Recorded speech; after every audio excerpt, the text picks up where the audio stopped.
That's Culture Club, Time, Clock of the Heart.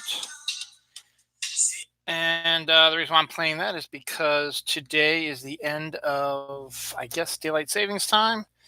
And we turn our clocks back an hour tonight before you go to bed. It ends at 2 a.m. this morning, or this morning, Sunday morning, whatever you want to call it. But at 2 a.m. is when the clocks go back an hour. So don't forget before you go to bed to change your clocks back an hour. Most times, most phones and stuff like that do it automatically. But just in case you have other clocks you need to do, I have a microwave, I've got the stove, I've got our alarm clocks, I got the kids' clocks. So I got like 5 or 6 clocks I got to change before I go to bed. So it's going to be a fun thing to do before I go to bed. But hey, it's a brand new episode of Dylan Knows. It is finally November. It is November 2nd, right? Yes, November 2nd here, 2019. The penultimate month of the year.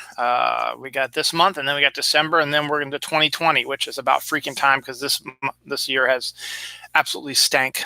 Anyway, pretty interesting episode this week. This is my TMI episode because a major milestone in my personal life happened 25 years ago on Halloween.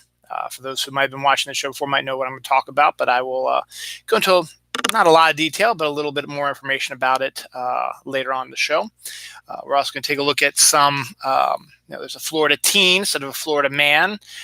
There's a Nebraska man. There's Peach Mountain Dew. There's new Christmas candy coming up. Blade Runner is no longer in the future. My Halloween recap. Marvel made some moves this week. Another filmmaker comes out about Marvel, and one of the filmmakers who already came out about it is going back and saying he was mistranslated. So he's doubling back on that. Fudge Cookie Beer is back. Freddie Prinze Jr. is in the news. Christmas trees. 9-year-old artiste.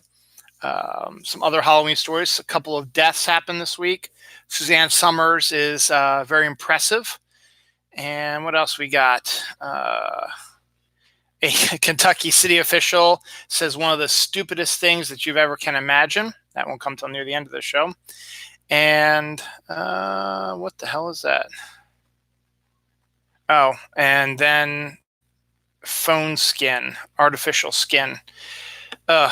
That's a weird story also. So we've got all kinds of stuff. And we actually have some really neat art stories and another architecture story. So we got some good stuff coming up. So that's this week's episode. Dylan Knows, episode 320, the TMI episode. The TMI part will be coming a little bit later in the show. Crisp Apple is back. So first up, Tony Isabella is a comic book writer, artist who created the character of Black Lightning. Well, he said this week that Batman, the character of Batman, I'm assuming, is toxic and ruins DC Comics. So, again, everyone's entitled to their own opinions. I don't know if I fully agree with his opinion, but the fact of the matter is, for some reason, he believes that Batman is bad for DC Comics. So, I don't know. What is that? Little interesting football news that's not football related, though. Defensive tackle Fletcher Cox, I think he's with the Eagles or the Skins or something like that. Fletcher Cox fends off a home intruder looking for his ex-girlfriend with a shotgun. So basically, Fletcher Cox was in his room, in his home, and this guy was, trying to break in. And so Fletcher Cox comes out with a shotgun, tells him to go away. So that's just an interesting story that could have ended worse than it did, but it didn't. So that's good. This is along the lines of the story I told a few months ago about the kid who freaked out so much when his father gave him a BMW for his birthday. He ran it into the water because he wanted a Lexus or something like that. Anyways, a similar thing. These are because rich kids just are stupid. 15-year-old feels like a peasant when her allowance drops from $5,000 to $1,000. First of all, who gives their kids $5,000 in allowance? And is that per week or is that per month? I know rich people do, but still. And what do they do for that $5,000? I don't know. And then to have it reduced to $1,000, and now you're a peasant. Must be nice. We pay my kids $5 a week for allowance, so we must be really below peasantry. Rich people. I mean, I wish I was one, but yeah. This is funny. You might have seen this meme on your social media feed. It's a picture of Elmo on a toilet, and below it, it says, boss makes $1, I make a dime, so I poop on, or that's why I poop on company time. It's a meme. People I work with have posted before. But this is an interesting story. Someone posted this on a Sunday on their social media feed, just for the fun of it, the heck of it. They thought it was funny or whatever. And their boss sends them a text message basically saying that they've been fired because they posted that on social media, because it makes their company look bad in a bad light or something like that. I'm not exactly sure the whole thing, but it just seemed like rather a pissant sort of excuse to fire somebody. I mean, it's not up to me. They weren't calling right out and saying that this boss was terrible or corrupt. They didn't even say the name of their company. And I can understand maybe they said the name of their company or the name of the person who did it, but they didn't. And if you didn't know this person, just saw this, like, oh, that's a pretty funny meme. So I don't know how I feel about the man getting fired. But again, I don't work for the company. It's their decision. They can do whatever they want, I suppose. They have social media clauses, I guess, in their contracts and stuff like that. So I don't know, it just seems kind of weird, Florida teen, not Florida man, but a Florida teen has been charged with assault after punching out a man who dressed up as Donald Trump for Halloween. I'm just going to leave that there for your comments. You can look at it any way you want to. Those who've seen the show know my take on this, what I would believe about this, but still, just thought it'd be an interesting little story to throw in there, because there's a lot of interesting things that happened this week. And in Halloween, it's Halloween week. All kinds of weird stuff was going on. Thursday, we'll get into my Halloween stories in a little bit too. A couple of HBO stories. One, HBO cancels one Game of Thrones prequel that already made the pilot with Naomi Watts, and yet they're going to go forward with another Game of Thrones prequel pilot. So I don't know what that's about either. I guess they didn't like the direction that the one pilot that was filmed was going in or whatever, but they are canceling that one. And I guess they're either going to pick up or they're going to have this other one go to pilot and see if they're going to accept that one also. So Game of Thrones is maybe it's had its time, possibly. Maybe that's what it's all about also. I don't know. So November 12th, which is in 10 days, which means I get to move on, is when Disney Plus is going live. And it's a really good deal. Get all kinds of Marvel shows, Disney shows, Star Wars shows, all the Disney movies, all the Star Wars movies, all the Marvel movies.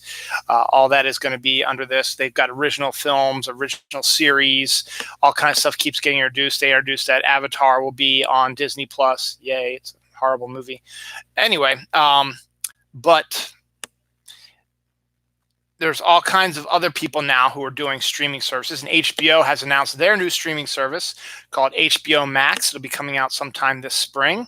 And to sort of stick it to Disney, HBO is going to do DC stuff. They've gotten the rights to all the DC movies.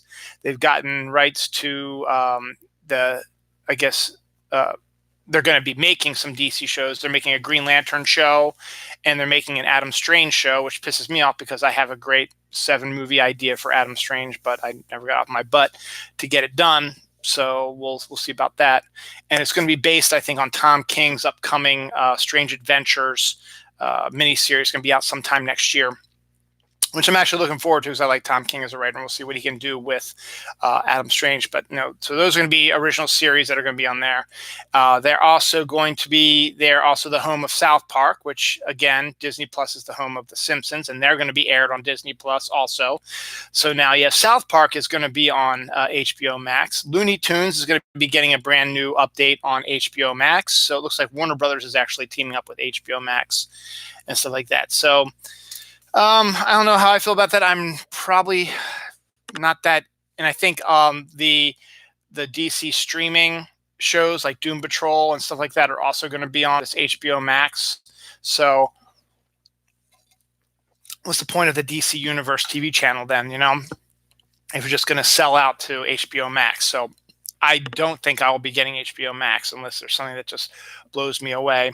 I mean, I want to see the Doom Patrol show, and heard good things about some of the other shows, but it's not enough for me to get another streaming service, considering I really don't like the DC movies all that much either. Pretty much the recent ones anyway. But so wave of the future, man. Everybody's doing a streaming service now. NBC says they're going to start looking into doing a streaming service. CBS already has one. So that's the next wave of stuff going on. So thank you, Netflix, for that. This is a local news. Saw this on Halloween, actually. A nude man who was carrying a knife was bitten by a snake on Halloween. So I don't know the full aspect of it. It was sometime in downtown Baltimore, but it made the crime blotter, and that was the headline for it. So pretty interesting stuff that happens here in good old Baltimore, the land of pleasant living. So very interesting. Some good news that popped up yesterday. A teaser popped up for a date in the future, April 8th, 2022. Will bring about the arrival of the sequel to Into the Spider-Verse, which was an Oscar-winning animated film and is actually very excellent. And so the sequel will be coming in 3 years. And hooray for that. That's excellent. Also announced by Disney, they've announced Ant-Man 3 as a go, with Peyton Reed returning to directing. That's also going to be coming out in 2022. So that joins the list of other Marvel MCU movies coming out in the next few years, including the already announced Captain Marvel 2, Black Panther 2, Doctor Strange 2, Thor 4, the Eternals. So right now the Eternals is really the only, and Black Widow are really the only originals, and the remaining, and then the third Spider-Man movie, the remaining bunches of films coming out over the next few years are going to be sequels to their big hits, which is fine. I mean, it's great to see these characters again, and you're going to be getting more original content on Disney Plus anyway, so it all works out in the end. Coming next year will be peach flavored Mountain Dew. It's an intriguing idea. Peach is one of those flavors that you don't know, you may or may not like it. It's something that is an acquired taste, I guess. And peach to me is, I can give or take it. It's not something that I'm going to reach out to and always try to drink. I prefer like apple and stuff like that.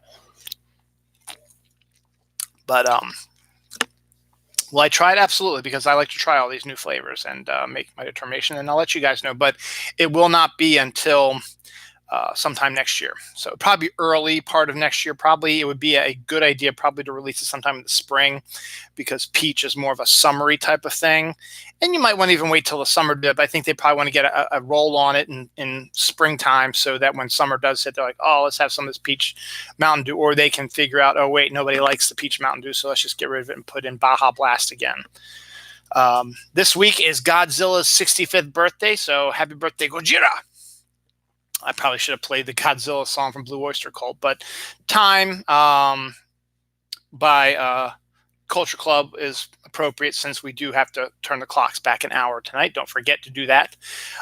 Must be good to be at the bars, because you can go there and you're like, oh geez, closing time is coming up, and then, oh no, wait, you got another hour to drink. So that's pretty cool. And next year they're saying Halloween, and started thinking about like this is true. I mean, I knew Halloween was going to be on a Saturday because it's a leap year next year, so there's an extra day in there, so it jumps from Thursday to Saturday next year. So Halloween will be on a Saturday, and it'll be a full moon, so you got that going for it. And the daylight savings time when you turn the clocks back in the fall is always the first Sunday in November. The first Sunday in November next year is November 1st. Which means the day that Halloween night, you get that extra hour to go out and party also. So Halloween 2020 is going to be lit, man. It's also going to be the month before the elections. So it's going to be even more lit like that too, because then that means probably the elections will be on the 3rd of November. So kind of going to be an interesting Halloween next year. And we'll see where things are in about a year. We'll be back here 1 year from now. It'll be November. Let's see. It'll be Halloween, actually. Let's see. I'll be doing this show on Halloween if I decide to do that, or I might do it on November 1st, depending on what we got going on. So I don't think I've ever actually done one of my shows on Halloween. I don't think so. I've been doing this, 6 years? It might have skipped Halloween, so I don't think I have. So we'll see. Well, as I said, looking a year, that's 52 more episodes, so I'll be around the 372 episode, around 372, and we'll see what happens. So if I'm still around for that long, hopefully 2020, I'm not going to go, hey, you know what, hell with it, I'm not going to do the show anymore. Though I'm sure a lot of you out there are going to be like, yeah, why don't you do that, Dylan? We don't want to watch you anymore. So whatever. I'll talk about my Halloween also in a second. I'm going to wait till 10 o'clock. I'm going to do my TMI stuff and my Halloween stuff, because that's sort of a TMI sort of thing as well, because it's personal stuff. I've never been a fan of the band that I'm about to talk about, but a lot of people are. And the fact that they announced this week that they will be coming back together is a big deal to them. So let me see.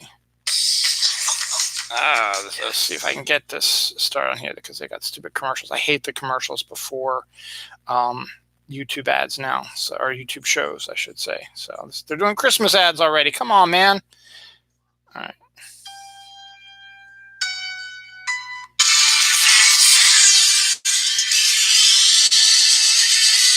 My Chemical Romance singing Welcome to the Black Parade.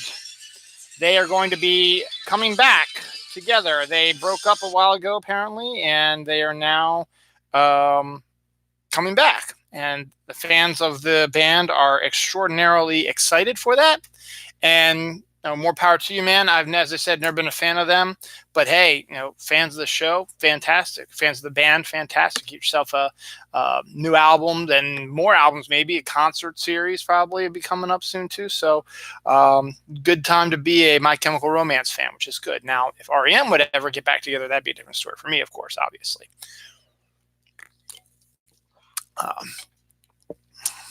So I saw this ad on Facebook today. That's what I think about, because here's a little bit more TMI. My TMI beforehand was REM, is my favorite band, and then there's more TMI coming, particularly stuff that is really TMI. But but anyway, my daughter's camping this weekend with the Scouts, and so it's really, really cold here in the Reisterstown. It is actually presently 38 degrees. Oh my God. They changed it. Okay, the originally snow popped up for Friday, but now it's partly sunny, so that's good. So yeah, so we're presently at 38 degrees here in the Reisterstown. So my daughter is out in that 38 degree weather, camping, but she's safely covered up, and my wife made sure that she's got all that. But one of the things that she gave her was, you can get those hand warmers at like any pharmacy or whatever, where it's got some sort of chemical thing inside it, and you crunch it all up and shake it up a little bit, and it's like pulsating heat, and they actually work. They're small, so what you put them in your gloves. You put you put it on your palm of your hand, and then you put the gloves on, and then the heat gets trapped in there. And they have toe ones also you can do as well. But Zippo has, the lighter company has apparently come up with a Zippo hand warmer, which is a little device that you put in your hand that, doesn't need to be shooken up or whatever, and will warm up automatically for you. Probably battery operated, and a nice little heating device. So that's a pretty good idea for those who, like tomorrow night as Ravens play the Patriots on a Sunday night football game. Going to be a great game, and we're looking at a low of 32 degrees. Probably going to be 40 around game time because it's a Sunday night game, but it's going to drop down there. So if you were down at the stadium watching that game, you're going to need some hand warmers because my wife and I and my dad and sister, when the Ravens played the Redskins in Baltimore years ago, before my son was born, actually my wife was pregnant with my son at that time. We went to see the game, and it was going to be a 1:00 game because both teams were in playoff contention at that time. They flexed it to a night game. Now this is in December. So we got down there at a December cold night in Baltimore in the upper deck. It was freezing. That's when I first ever experienced the hand warmers and the toe warmers and stuff like that. So that was crazy, and that was interesting. So good on that. So that's a good thing about that. Blade Runner, the movie with Harrison Ford, Daryl Hannah, and what is his name? Rutger Hauer, thank you, Sean Young as well, is a movie that Ridley Scott made in 1982. It was what Harrison Ford made after he made Raiders and before he made Return of the Jedi. And it was, I don't think at the time was a big hit, but it has slowly become a cult classic. And it's made in 1982, so it's set in the future. And the movie starts in November of 2019. Well, ta-da! Today is November 2nd, 2019. So Blade Runner can no longer be considered a movie set in the future. It is now a movie set in the present.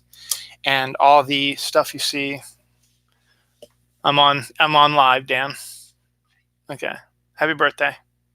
If you want to get on real quick, This is my son's Noah's friend Dan. This is Dan's birthday. Say hi, everybody. Hi. See, I'm live. I have one viewer. One. Yeah, that's all I have. Now, shoo.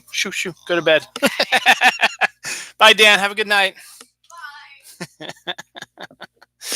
Yeah, my son's having a sleepover tonight while my daughter's out camping. So, and then it's Dan's birthday. He's in the scout troop with Noah, and so knows my wife really well too. Anyway, where was I? Yes. So Blade Runner is now the present. So, and it's got futuristic, they're mechanoid robot clone type things, and there are all kinds of flying cars and vehicles and stuff like that. And none of that's, of course, is true. 2019 looks vaguely similar to stuff in the 1980s and 90s. There's some differences, phones are a lot smaller and no longer dial phones, but not really much of a difference, really. No flying cars, no outrageous buildings of any kind, whatever. Just sort of, here we are. NASA's been busy. They got a bunch of pictures today, this week, of a whole bunch of different things. One thing they did was they were able to pick up, believe it or not, somehow, I guess it must have been on a wavelength camera of some kind, invisible gravity waves that were rippling over Australia. Not sure why that was happening, but it's this weird rippling effect appeared over Australia, and this was taken from, I believe, the International Space Station. So the fact is, they had this really weird ripply effect over Australia, and I guess it's some sort of gravity thing that they didn't seem too overly concerned about it. So it's probably something that they're used to seeing. Also, where's my other NASA stuff? I should connect these a little bit better. So here we go. Spooky face with glassy eyes was pictured by the Hubble telescope. It was sort of like a picture of a galaxy, whatever. And when you took a look at it, it was a big black face, kind of an oval. It had these big googly sort of eyes, and was kind of creepy for Halloween-esque type of thing. And the one other story was NASA took a picture of the sun that made it look like it was a flaming jack-o'-lantern on Halloween. So it was sort of this mostly black because, again, using this specific wavelength sort of camera, it was specifically sort of like a black ball and had these ripples of orange around it and had these weird looking like a face almost on the sun. So it was just kind of a cool, creepy kind of stuff you would see this week. Some other connected stories: a Renaissance woman's Last Supper painting makes its first public debut in 450 years, after 450 years in hiding. So this painting had been in hiding for 450 years, since the Renaissance, and it was a different version of the Jesus Last Supper, and it had never been seen before recently until it was discovered, and now they are showing it off to the world. It's an interesting looking piece. Nothing, outrageously crazy about it, but still the fact that it was a painting that had never been seen before in 450 years is kind of a neat little story. And on top of that, also, there was a masterpiece, another artistic masterpiece painting, was found in a French woman's kitchen. I guess she had it passed down through her life. Must be something in her family that's been passed down for years. And it sold for $26.2 million. So interesting artwork stories this week. Also, another archaeology story. Archaeologists discover an 800-year-old treasure tunnel of the Knights Templar in Israel. So they uncovered that as well. So there's been all kinds of really neat architectural stuff that has been going on recently. I talked about some of them last week and before that. Huge fire engulfs Japan's 600-year-old Shuri Castle, which is a terrible story when something historical 600 years old burning up and is no longer going to be viable for anything. It's a disaster and of historical implication. So kind of a sad story, but again, sort of kind of connected with all the other stuff we've been talking about as well.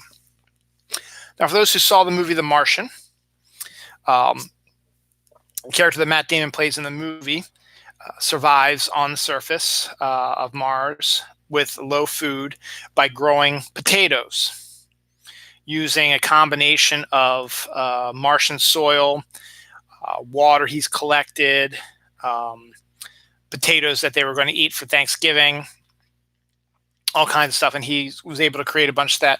Well, scientists are saying that while potatoes, and they said that they said proof today this week also that potatoes using his method would probably grow on the surface of Mars.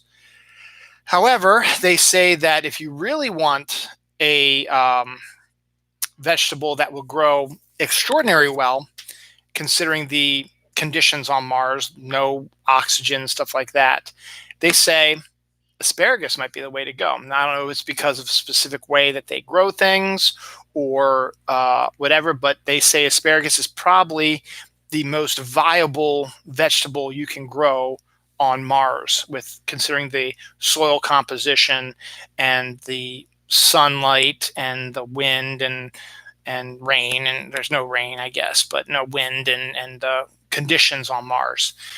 They would probably grow, I guess, maybe a little help from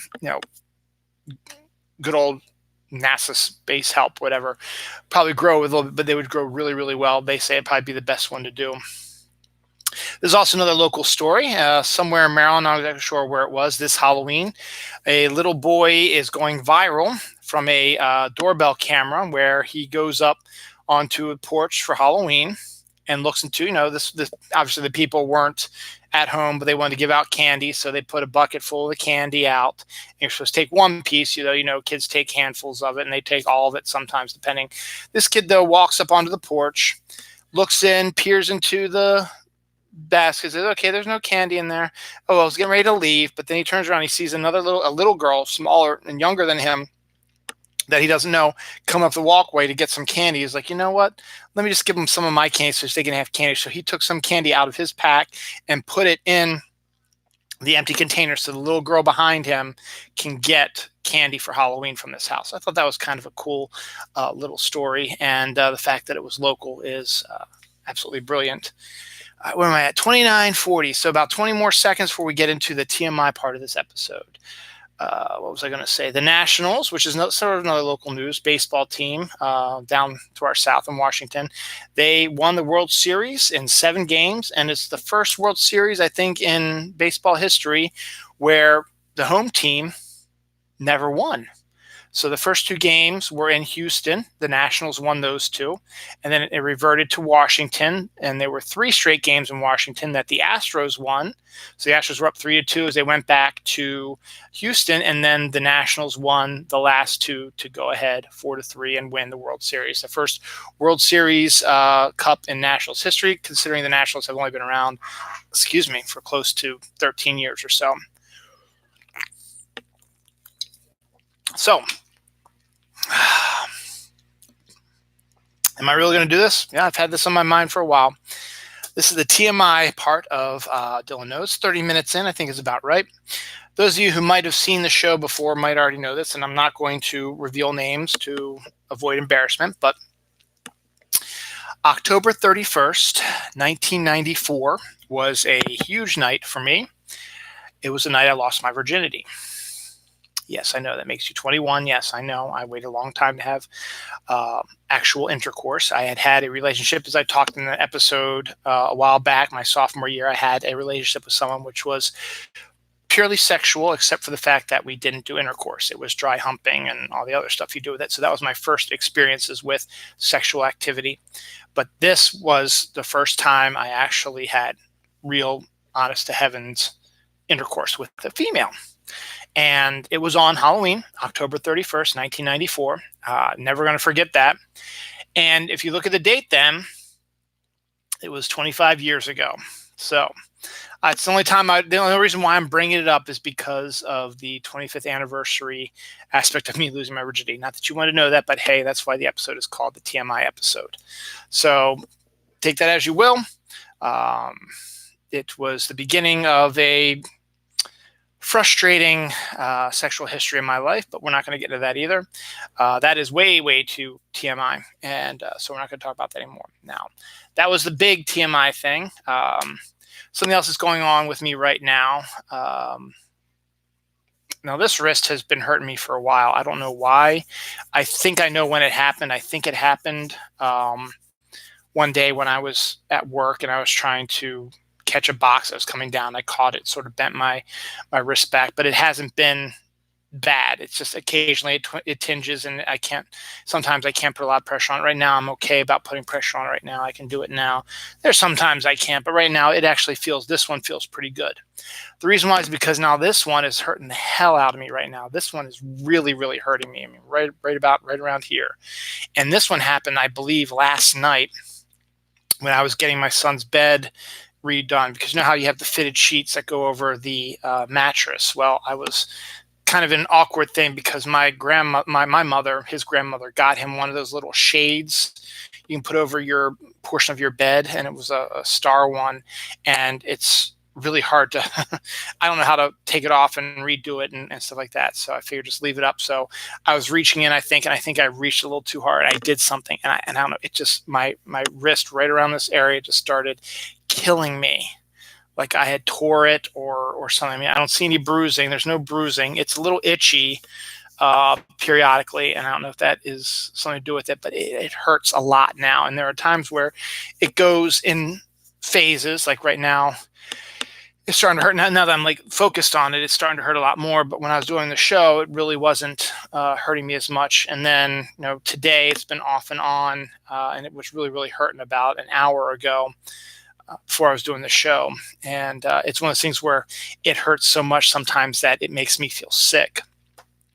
So I know I need to probably get it checked out. But again, much like with this one, I'm not going to worry about it too much because I cannot afford to miss work. And I need to use these hands, and I can't afford to miss work. But one reason why I can't afford to miss work is something that happened this week. You've also been hearing my saga. One of the reasons why 2019 sucks ass so far is my saga with my van. Now, everybody knows that we cannot right now afford to buy a new car. We don't have the money to put a down payment on it. Now, we could probably work out a payment schedule. If we did a little bit of budgeting here and there, it wouldn't be too bad. But the fact is, we need to put money down so that our monthly bill is not extraordinarily high and we can afford it. So we've been trying to save money for it, but at the same time, though, we have 2 cars that are in need of help. My stepdad, who passed away a few years ago, he lent us his car once he became incapacitated after we lost the white car and my wife's Jeep. So they lended us this years ago, and it's old and it's been needing a lot of repairs recently. We've been throwing a lot of money into that. We've got new brakes for it, new tires. We had to get a new cover for the shifter thing, and there's some other stuff going on with it. We had to deal with that, and it's not the answer. I had to get a new muffler. This is not an answer, but it was just something we needed. We could afford it to have. And then the van, this year alone, I've had to throw close to over $1,000, more than that, in there, because I had to get the transmission done, which was $2,500 earlier this year. I had to get a new catalytic converter, had to get all kinds of new stuff. Well, this week I took it in to get just checked out to see if there was an issue with it, because I had this weird thing happening to it where, you know how, and that's the other thing, I had to get a new radiator, and I had, because my radiator was busted like this. So I got the new radiator, and so when the engine temperature, you can have the little dial in there, it's if it stays in the middle, you're fine. I mean, if it goes low, it's okay. If it goes too high, that's when you need to get it fixed, to looked at. But if you keep it right in the center or below, you're going to be fine. So whenever it was right in the center, and I have to go through a lot of traffic to go to work, my van was stopped, physically stopped, because you do that sometimes on the traffic, and it was on that line. The oil light would beep. Now, I had just got my oil changed in late August, so it's supposed to be 3 months to get your oil changed. Actually, you can probably push it off for 4 to 5 months if you really want to, but 3 months is what Jiffy Lube says to do. So I had done it August, and about a few weeks after I got it done is when the stuff started to happen. So at the time, but the minute you move even an inch, the light would go out. It wouldn't stay steady. And then when you stopped, it might come back on. But when you kept moving off, and if you're going like 5 miles an hour, it would be off. And the fact is, I always thought that if there was a problem with the oil, you would think that the oil light would stay on all the time. But it wasn't. It was just coming on because there'd be times where I'd be stopped and the temperature gauge was in the low area and no light would come on. So that was just a rather odd situation as well. So I don't know. I don't understand that. So I didn't know what to do about it, because oil's been the downfall of many of my cars. So I'm always freaked out about that. So eventually I decided I was going to get it, taken care of, because I need a new headlight lamp for my light bulb for my headlight. And one of my tires was really, really getting low, flat, and the tread was gone. So I wanted to get those changed before winter hits. So I went and took it to Meineke, across the street from my job, and they discovered all these other issues with it. They discovered why the oil light was coming on, that there was an oil leak, small oil leak. I needed some valve covers put on. And then there was steering fluid leak, which I think I knew about. I'd heard about maybe like a year or so ago, and I didn't really think much about it because they didn't really say it was a big deal. It needed to get fixed. But they discovered it when they did their checkout, and they said, okay, it needs to be fixed also. And I was like, okay, I was getting freaked out a little bit by that. So I said, may as well get that done as well. They also said needed shocks and struts, which I knew also. But their estimate for that was extraordinary. It says it was $1,400. And I know I can probably get it for cheaper up here. Because I know there are companies that they don't have to farm out their equipment, whereas I think Meineke does, because they focus on certain things. And the same with the tires. They said I needed 2 tires instead of 1. And their price for those were a little bit high. So I actually went up here to Mr. Tire, and I got replacements for them, and that was good. So I fixed those up. So I got the tires, and I got the oil valve covers, and I got the leak for the steering done, and I'll get the shocks and struts when I can afford it. But I got to keep the van running because I just got a new engine put in. It's about 2 years into a 5-year warranty. Our plan is to replace my wife's car, which is the worse off, actually, to be honest. Believe it or not, it is the worse off one. And I would drive the new car, and then my wife would drive the van, and wouldn't be driving it as much as I have been. Like I have to drive all the way down to the city and back, so there's a lot of wear and tear on it. She only has to go to Hunt Valley and back, and there's no highway driving on it, so it wouldn't be that bad, and she wouldn't use it all the time. So we had to do that. So that cleared out a lot of our savings, because that was over both the tires and the repairs was close to $1,100 worth of repairs that we've done this. So we've spent close to $3,500 to $4,000 on repairs for the van alone. And you're thinking is, well, why didn't you just use that money to put the down payment on the car? Well, because we are taking this money from savings and stuff like that, stuff that we don't want to do. We are using our savings for other things. We were trying to find other ways we could save our money to get this car, and then these emergency things happened. If these emergency things happened, then maybe we would have been able to afford it, but we had to keep the van running. We have to keep it running right now. So, and now after I left the parking lot, the check engine light came on. So I don't know what that's about.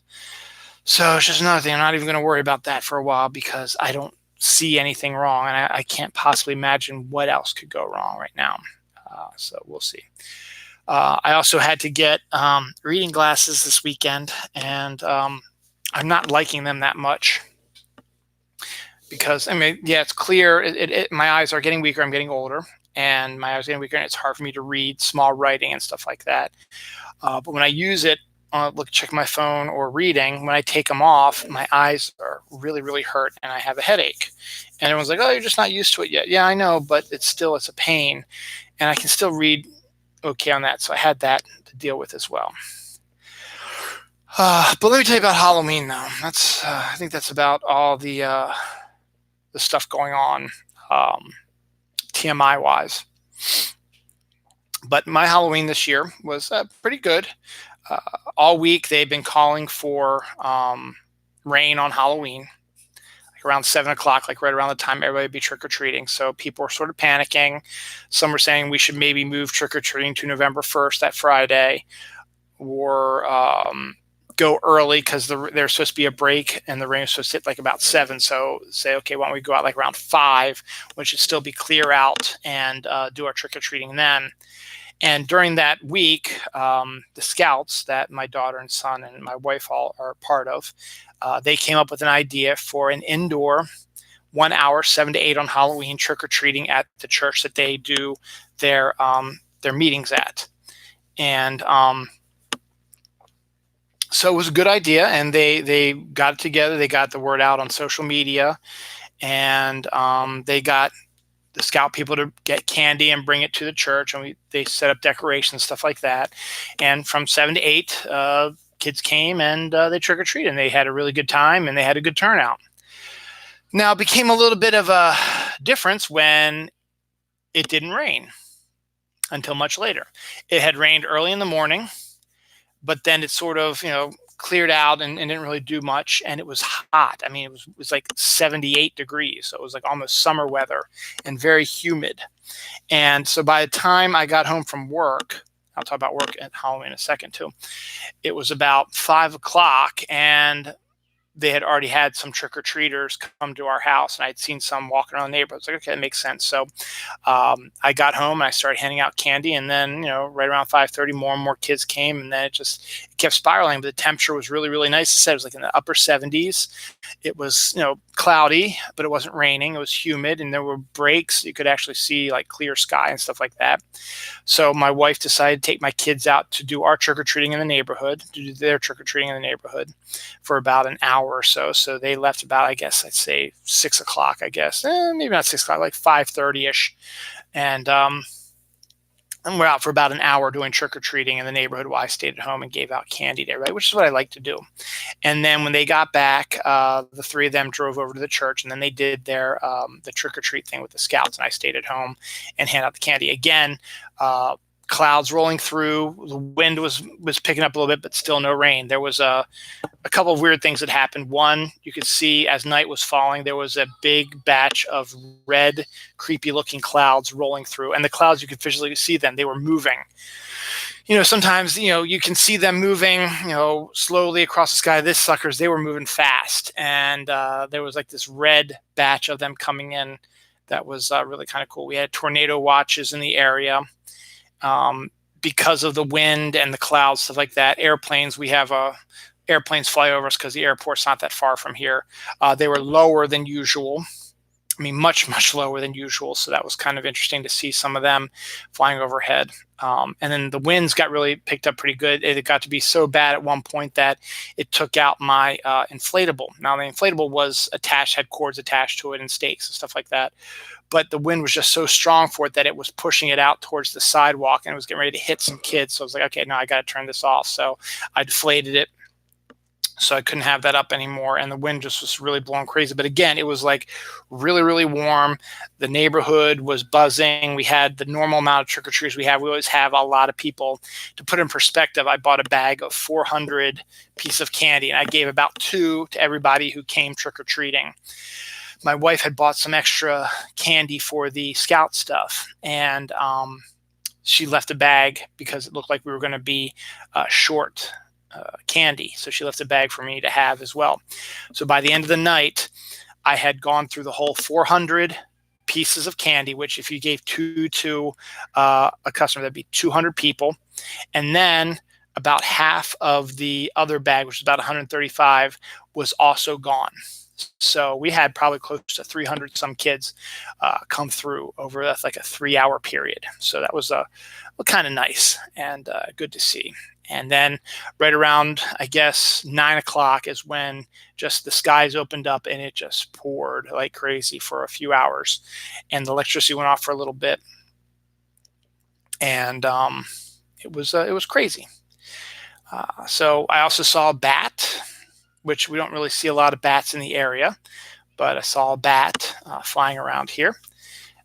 There was also a rabbit was running around right after Halloween was over, running back and forth across our yard as it turned all the lights off, and trick-or-treating was over right before the storms hit. So that was kind of interesting. And that was good. Now, work, we always have a Halloween party type of thing, though, and it was we always do a potluck thing, and I always get a Chick-fil-A tray and go in with a few other people, and we pay for it because those suckers are like $100. So that's for a large one, and it's a big hit. So that's why I keep doing it as long as I get somebody else to come in on it with me. So we did that, and the owners of the company, they buy us hamburgers and hot dogs, and one of the salespeople, they grill them, and then everyone else brings in salads and condiments and bread and soda and desserts, stuff like that. And we have a nice little nosh from 12 to 1. And then we have a costume contest with 2 $50 prizes, $50 cash. And I've been there 12 years, and I've won 7 times. So that's a pretty good, maybe 6 times. I think it was 6 times. I won 6 times, not 7. I've won 6 times. So half the time I've worked there, I've won the costume contest. I thought this year I had a pretty good shot of it. I had a full Bigfoot costume on. This is my costume. So I was a full Bigfoot costume. And I didn't win. But you know what? That's okay. The people who did win, they had really nice costumes. And I like them. So I voted for one of them, actually. So I was out of that. So that was all fun. So that was my Halloween recap. My mom had an interesting one. Her neighborhood has a Halloween party in their neighborhood for the kids, and they go all around the neighborhood. So this year was the same block that my mom lives on. So they actually had it set up like right in front of her house. So we had all the kids come out, and there was like parties and party games and a costume parade, stuff like that. And apparently, according to my mom, a car, and the roads are blocked off, so no cars can get in. But there was one car that made its way in, and it was driving slow, and it had weird Halloween music and sounds going on. And then when it parked in front of my mom's house, we discovered that it was a 1948 black hearse that had a real coffin inside of it, mannequins dressed up in weird costumes and crazy masks. And once the driver got out of the car, he put a skeleton in the driver's seat, and they set up a table with chalk, and he told kids they can draw on the car. Apparently the car wasn't your shiny black you're used to. Apparently he must have put some sort of blackboard material on it as well. So the kids, they ate it all up. They went, they were drawing all over pictures and writing their names and doing all kinds of stuff. And then my mom was right there. So after they did that, they'd go and they'd get, candy from my mom. They'd go trick-or-treating around the neighborhood. And so yeah, some mom had a good Halloween as well. So that's it for this year. And as I already talked about what's going to happen next year. So it's on a Saturday, it's a full moon, and it's also the day before you turn the clocks back. So interesting. Roger Corman, who is a director of B movies, is the latest filmmaker to come out against Marvel films, calls them simplistic. Well, considering that you've made movies like Sharktopus and stuff like that, I really don't think you have a say in anything, Mr. Corman. Sorry. And meanwhile, Francis Ford Coppola has dialed back his rhetoric, saying that he was misquoted and mistranslated. So he's backing off of the comments he made. And Scorsese sort of was doing that as well. So I guess they didn't quite understand the amount of passion and anger that would have erupted with their comments. So they've been backing off on them a little bit. So good on that. And it's 10:30 and they're still up. So come on, get them to bed. Come on. Oh, well. Man goes to doctor for frequent sinus infections. Don't know what's going on. And the doctor discovers an ancient bag of weed has been stuck up in his nose for 18 years. Now you listen to that and you're like, that's not a real story. And it's like, actually, there's a historical, what's the word I'm thinking of? Precedent where when you wanted to smuggle drugs into jail cells, you would get these, like, I guess, little balloons. Apparently they said it was a balloon of some kind, and you would snort up into your nasal cavity, and then you would be able to, I guess, reach up there and pull it out, and you would have weed or drugs or whatever. Well, apparently this guy did the same thing. He was in jail, and he did the same thing, and then when he went to pull it out, he couldn't find it. So he assumed that, shoot, I probably swallowed it because, it goes in and, how you have the drainage and it goes down this way. So he felt that he might have swallowed the weed, and life goes on. He didn't realize that it was stuck up in the nasal cavity, and that was what was causing his sinus infections. I just can't understand how you just don't know for 18 years that you got some stuff up there in your nose. And then how you actually do that. Stick a balloon with weed up your nose. It doesn't make any sense. But that's a true story, and they're sticking by it. We have Florida man, and now we also have a Nebraska man. Nebraska man tries to open a bank account with a fake $1 million bill. So he goes to a bank and hands the teller, whoever, or goes to an office person and says he wants to open an account. Okay, for how much money? $1 million. Oh, okay. Can we see it? And he pulls out a $1 million bill and says, there you go. I don't even think there is a $1 million bill. I honestly don't. That's one thing I don't know about. But this was, pretty blatant fakery if there was. $1 million bill. There we go. Is there a $1 million bill? The United States has never issued a $1 million bill. However, many businesses print $1 million bills for sale as novelties. Such bills do not assert that they are legal tender. The Secret Service has declared them legal to print or own and does not consider them counterfeit, except for when you try to open a bank account with said fake $1 million bill. And that's what happened. So good job there, Nebraska man. Woman bites off her rapist's penis and runs down the street naked, covered in blood, trying to get help. Eventually, the guy got arrested, which is good, and the woman got taken care of. But good thinking on her part.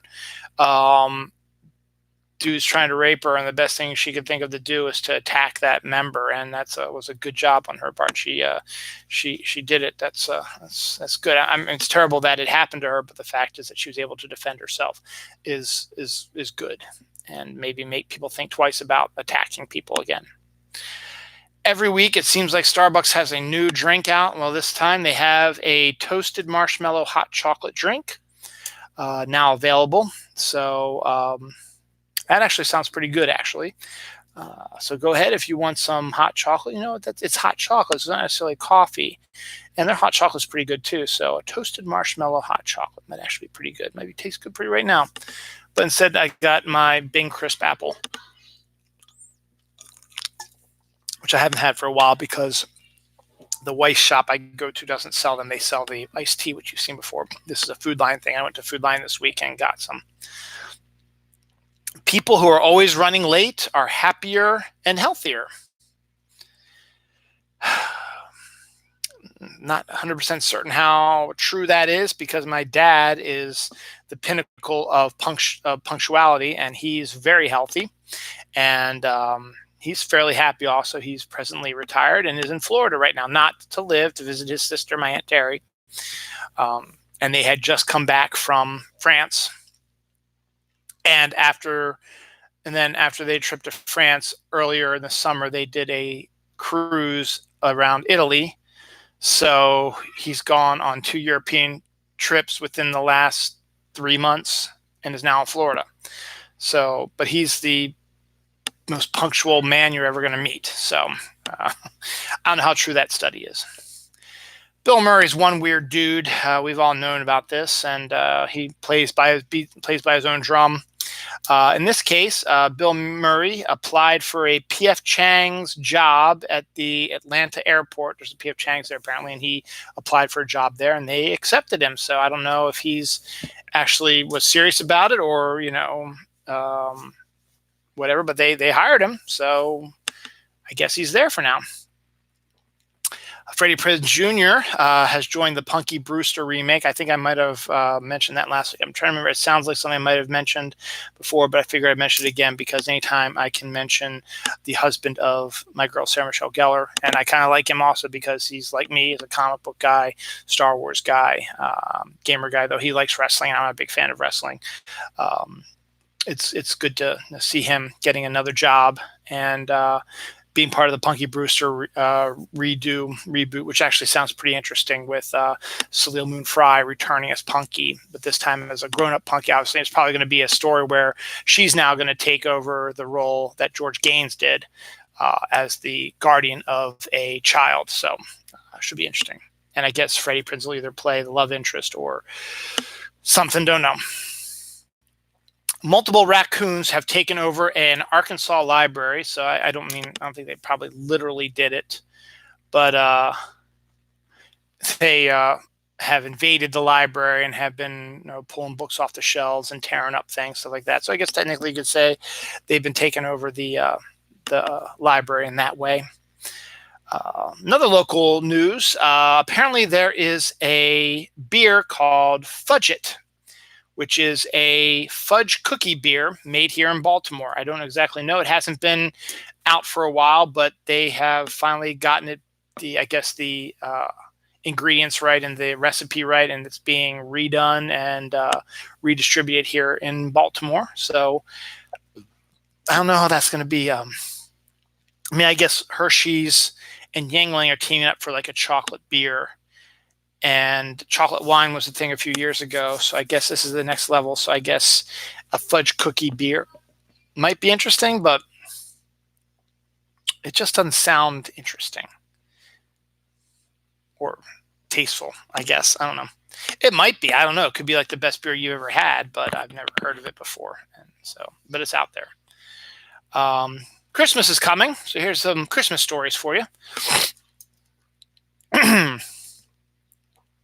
There's a Christmas light phone charger where you're charging your phone. While you're charging your phone, there's Christmas lights attached to it, and they light up. So that's kind of cool. The wine bottle Christmas tree has returned. It is a full-size Christmas tree that has circular things around the whole Christmas tree that you put bottles of wine in, all kinds of different bottles of wine in there. So that's a pretty interesting thing as well. Target is selling Christmas palm trees. I would assume they probably light up. That might not be too bad as a decoration as well. So we're bringing a little bit of the tropical Christmas flair to your regular wintry Christmas delight here. There's a bunch of new candy coming your way from Hershey's. Reese's Holiday Light Candy, which I'm not quite exactly sure what it is, but it looks like it's little Reese's cups on a string of lights, and they're all wrapped in like red and green and blue and different color foil. And I guess you get one of these light strings, like 12 of them or something like that, and you peel them off, and that's how you eat them. I guess that's how it goes. We also have, let's see, because there was two separate stores. Here it is. Sweet Cinnamon Kit Kat, because cinnamon apparently is the flavor this year. So sweet cinnamon is interesting idea instead of typical cinnamon. So that might be more of like a brown sugar cinnamon sort of, or a cinnamon sugar sort of taste. That might be interesting.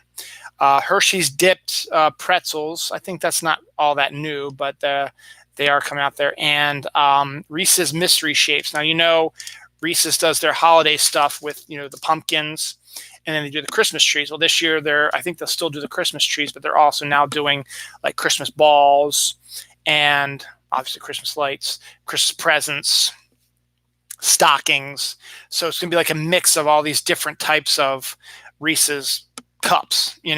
As I said, you have the Christmas tree, which is really good, but now you're going to get all these different ones as well. So be on the lookout for all that kind of stuff. Your Christmas stuff is probably already up, even though Thanksgiving is the next major holiday.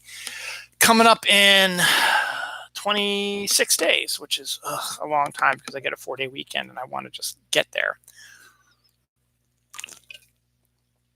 Ways to go, though. A store is selling Harry Potter invisibility cloaks, which consists of a hanger and a tag saying this is Harry Potter's invisibility cloak. I don't know how much they're selling it for, but people are buying it. Oh, mercy. That's funny. Whew. You're 9 years old. You like to draw.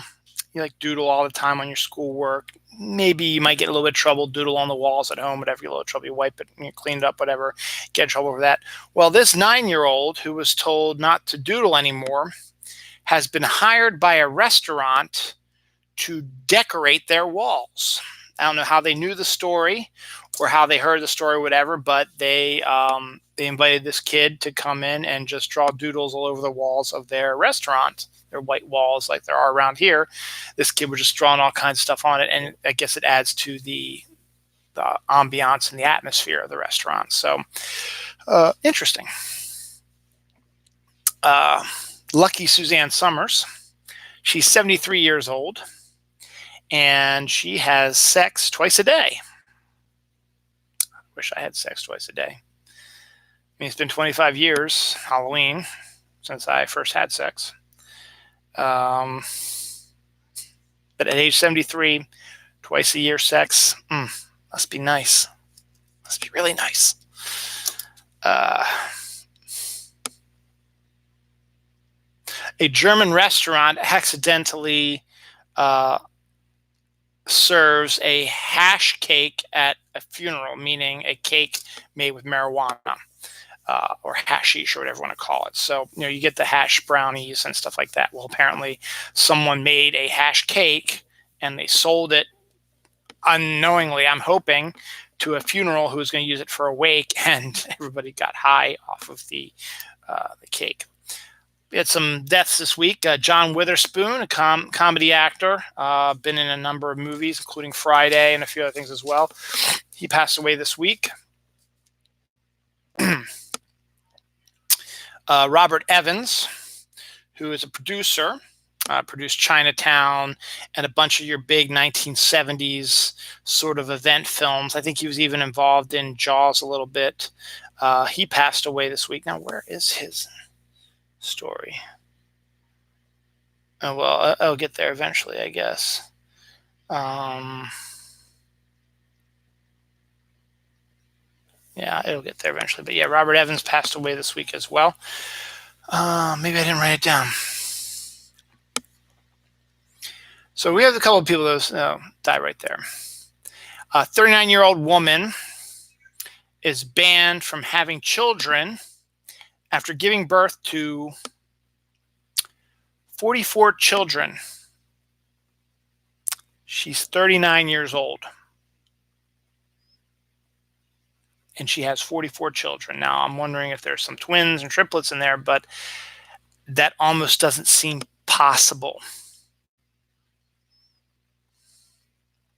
Because it takes 9 months for a baby to gestate and get born, and you can't get pregnant like immediately. It's a couple months after.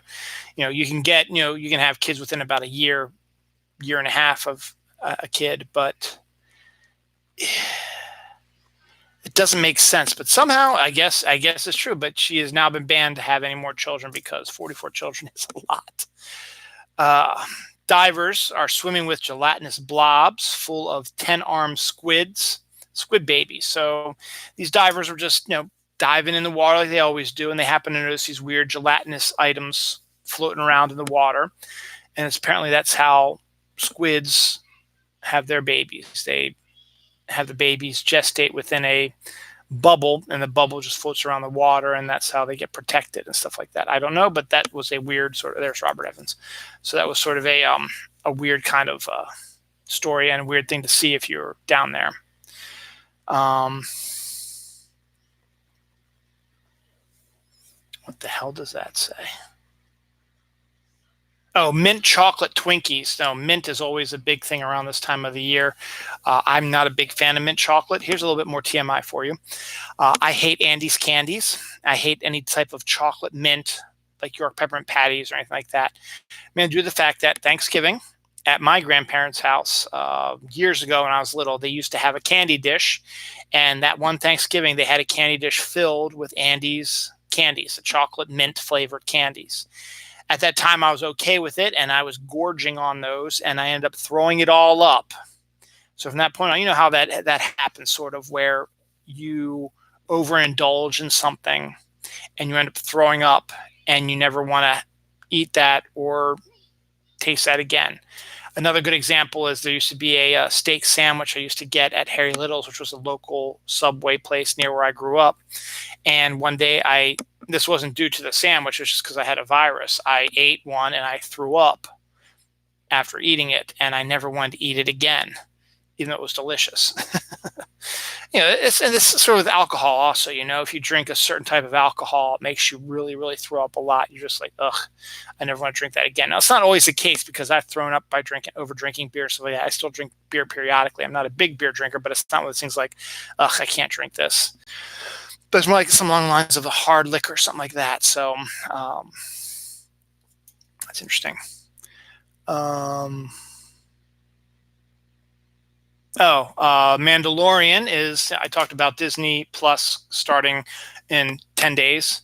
The Mandalorian is one of the original series they're doing on the Disney Plus channel. And it's going to be about a bounty hunter, stuff like that. They had a trailer come out earlier. It was awesome. So they released a new one, and it's even more awesome. It makes me want to see this even more. And we finally get to hear the Mandalorian's voice. The first time we didn't hear it at all, but now we do. So that should be pretty cool. The U.S. Air Force X-378 space plane lands after a record 780 days mystery mission in space. This is an airplane that was built to fly in space. It was launched, it said, 780 days ago for some sort of mission. I guess the official mission is that they're trying to break the longevity and space record to see how people react to it. But 780 days, that's, let's see, 1 year is 365, 2 years is 0, 1, 3, 730 days. So it was in orbit for 2 years and 20 days. No, 50 days. 2 years, 50 days. So that's a long time. But we don't know exactly. A lot of people just think it was just going around, and I don't know. Was it piloted? Maybe, I don't know, or maybe they're just testing metal to see how it reacts after 2.5, let's just say half years in outer space. I don't know, but it finally landed, so I guess they're going to start doing the research on that as well. The kids are finally upstairs, thank heavens. 176 people are stung by stingrays in 1 day at Huntington Beach. I guess that's Florida, or is that California? Maybe California, maybe Florida. Huntington Beach. I think it's California. Huntington Beach. Yep, California. So 176 people in 1 day were stung by stingrays at Huntington Beach. Wow, that is that's a lot. In 1 day? Yeah, that's a lot.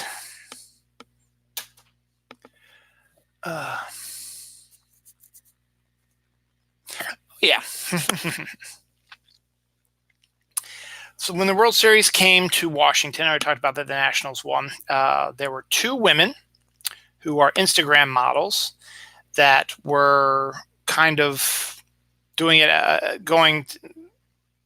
went to the game, and as a publicity stunt, they got seats down near where the cameras are that would show them in the lower seats. These 2 women,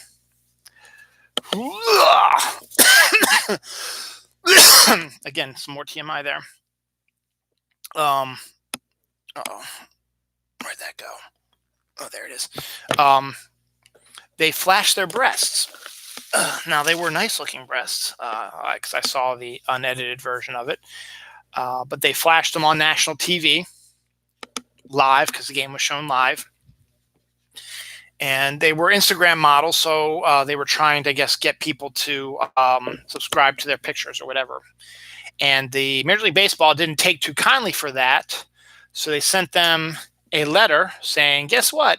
Because of what you did, and it got onto live TV, and that's not what we want to show or be like for regular people, you're banned from every major league stadium.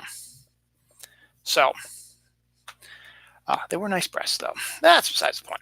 Anyway, sinkhole opens up and swallows part of a city bus. Now, I don't know where this took place, but there's a picture of just the city bus. Half of it is in the sinkhole. The other half is sitting out of it. So those sinkholes are dangerous. They can pop up at any time. We had one downtown near the light rail station. They had to shut down that light rail station to repurpose that area to get it built back up. The CW is continuing their reign of DC television shows. This series is not going to be on the HBO Max stuff. This is actually going to be on the CW. It's a new Superman and Lois TV show with the new Superman that's popped up in the Supergirl series recently. He's finally going to get his own series with Lois Lane, so we'll see how that one is going to play out. So we'll see about it. Another study says people who read a lot of books are kinder, more empathetic, and I can't read what that writing is, but that makes sense. Kinder, more empathetic. It's just us readers. We like to read our books, and we're kind to people. That's just how we do things. Taco Bell has a slushie that is mixed with sour Skittles. So you get your sweet slushy stuff, and you get a mixture of these sour Skittles in there. So you get a little bit of sweet and sour in that as well. And Taco Bell is doing that as well. There is a new theory on Reddit, I think, this is a little bit of a spoiler if you haven't seen the Spider-Man movie. You know that the Nick Fury in the Spider-Man movie is actually the Skrull Talos from Captain Marvel, who pretends to be Nick Fury in the Spider-Man movie. We discover Nick Fury is like on a vacation on the spaceship, trying to recover from whatever. So there's one theory that they believe that Talos has been Nick Fury since the Winter Soldier, when Nick was shot and almost killed. They believe that Talos actually came in there and portrayed him, and as the real Nick Fury was taken care of in the Skrull homeworld, because he helped them get to their homeworld. So I don't know how true that is. That would mean that he was the one that got dusted in the Avengers, and was also the one who popped up at Tony Stark's funeral. So we'll see. I don't know how that actually works. So that's a theory again. Scientists have created an artificial skin that you can wrap around your cell phone and tickle it and make it ticklish, is what they say. So you would wrap this artificial skin around your cell phone and you would tickle it, and it would, I guess, vibrate like it was being tickled. It'd make it ticklish. I don't know. It just seems like kind of a waste of science to create a skin for a phone that makes the phone ticklish. Is it ticklish to you? I don't know. That's just what it said. Bar owner in San Francisco discovered a 141-year-old Emperor Norton Bond. I don't even know what the hell that is, but the fact that it's 141 years old and it's a Bond and they discovered it is, it's kind of interesting. It's historic again, too.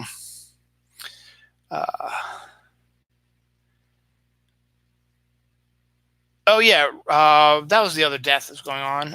Rudy, a former Survivor contestant from the early season, like the first or second season, whatever, back when I was still watching it. He was the tough, gruff, older dude, who did pretty good from what I recall. He passed away at the age of 91 with Alzheimer's this week. Actually, today. So this is all news that I get ready to tell you about, the stuff that I found today. I talked about turning the clocks back. I've been seeing ads for the new Charlie's Angels movie, because it comes out November 15th. And at the time, it didn't really interest me too much to go see it. I mean, yes, Elizabeth Banks is directing it. She's going to be in it.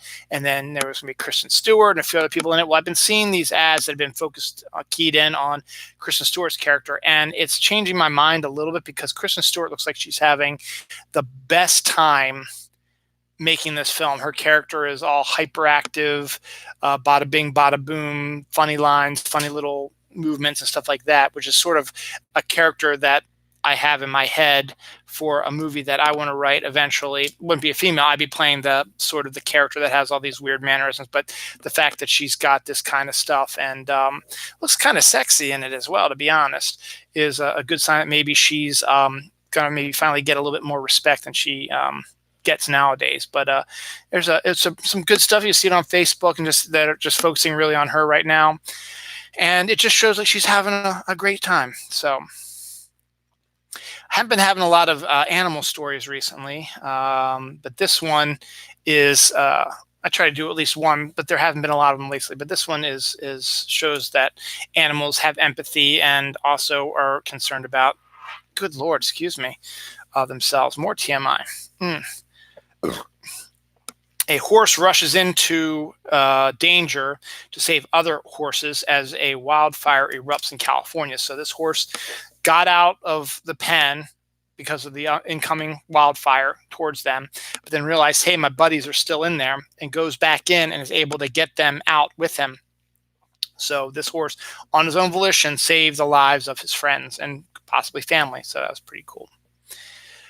New outfit for babies. Babies now, you can now buy a bodysuit for your baby that has mops on it, so that when they're crawling across your wood floor, or maybe it'll be enough to crawl across your carpet, it can pick up dust and dirt on the mops. And then you just take off the bodysuit and you wash it and you put it back on, and the baby helps clean. It's an interesting idea. I don't know how safe it is, but I guess so. A guy running from the police on a four-wheeler blasts through a stop sign and then gets blasted himself by a car that smashes into him and creams him. Um, so that means you should never, try to get away from the cops, or at least, pay attention to the road, because there was a stop sign, you blew through it, and a car didn't, and they smacked right into you, and you got hurt and you got arrested. So, in a story. A doctor who was dressed as Heath Ledger's Joker on Halloween actually delivered a baby in that costume. So that was kind of a neat little story. Kind of a sad story before we wrap up tonight's show with an interesting story.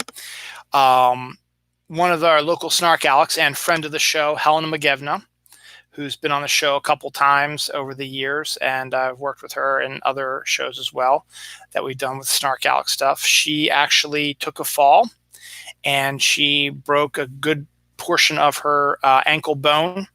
Luckily, they were able to get an operation done on Friday to repair it, and now it's just going to be a matter of rehabbing it. So our thoughts and prayers are with Helena and her husband, John, who are going through this tough time. It's going to be a long rehab session, but we believe in you guys, and good luck to you. And finally, the final story of the day before I take off. Kentucky city official is afraid that the Day of the Dead celebration, which is today actually, that his city is going to have, will actually summon corpses from the grave. Now, this is Kentucky, and excuse me if I'm going to go a little off tangent, but you could maybe think this might be slightly racist, because mostly Mexicans celebrate the Day of the Dead. And this was a white city official in Kentucky who believes that a ritual party by the Mexicans is going to raise corpses from the dead. I don't know. I'm not saying that it is racist, but it sure as hell sounds like it's racist, because how can you be so stupid to believe that a party celebrating your dead loved ones are actually going to raise the dead? How stupid are you?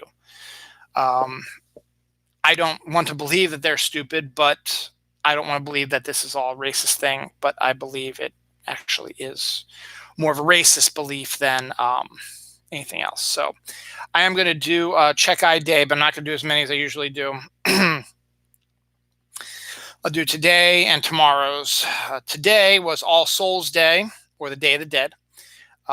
Book Lovers Day, Cookie Monster Day, Digital Scrapbooking Day, Dynamic Harmlessness Day, Learn to Homebrew Day, Look for Circles Day, National Bison Day, National Deviled Egg Day, National Wine Tasting Day, Plan Your Epitaph Day, Practice Being Psychic Day, World Numbat Day.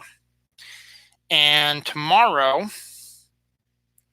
the 3rd of November, is Zero Tasking Day, World Jellyfish Day, the End of Daylight Savings Time, National Sandwich Day, National Housewife Day, Give Someone $1 Today Day, and Cliche Day. So that's what we got to look forward to tomorrow. So that's it. That was the end of the episode. It is November 2nd. Hope you enjoyed it. And we'll see you next week. Should be on Saturday night, I think, and we'll see how the week goes. I hope you enjoyed my TMI stories and didn't think it was TMI. You probably did, though, and all the other stories I do. And thanks for watching, as always. Be sure to watch the Ravens-Patriots game tomorrow night, Sunday night on Sunday Night Football. Should be a lot of fun. Should be a blast. And keep an eye out on things, and be safe and happy and healthy and wise. All right, take care, and we will see you on the flip side.